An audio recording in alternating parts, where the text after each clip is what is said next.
माझं नाव गणेश पाटील।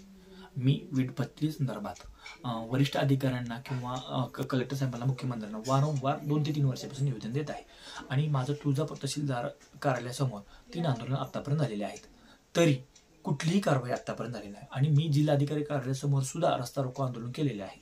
त्यावेळेस मला त्यांच्याकडून असा पत्रव्यवहार करण्यात आला की तुळजापूर तालुक्यातील वीटभट्टी तात्काळ त्यांची परवानगी चेक करून सील करण्यात यावी, असं मला 6 महिन्याखाली कलेक्टर साहेबांनी पत्रव्यवहार केलाय। आणि तो कुणाला गेला? तहसीलदार साहेबांना।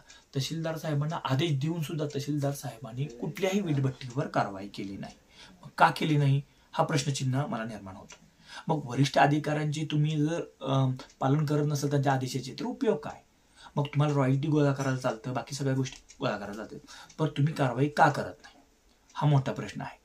मग कारवाई का करत नाही तर याच्यामुळं कुठलीही वीटभट्टी चालक आणि तहसीलदार साहेब मग ह्यांचं संगनमत आहे का असा प्रश्न निर्माण केला जातो।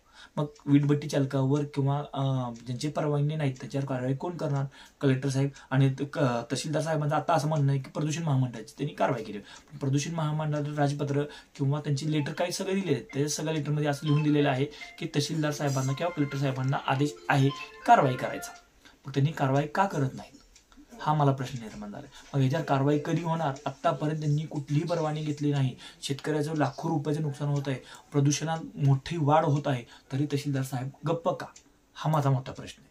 माझी एवढीच मागणी आहे की त्यांनी जर ह्याच्यावर लवकरात लवकर कारवाई नाही केली तर मी 26 जानेवारी दिवशी आमच्या संघटनेतर्फे तीव्र आंदोलन किंवा आत्मदहनसारखं आंदोलन करण्याची आमची मानसिकता आहे।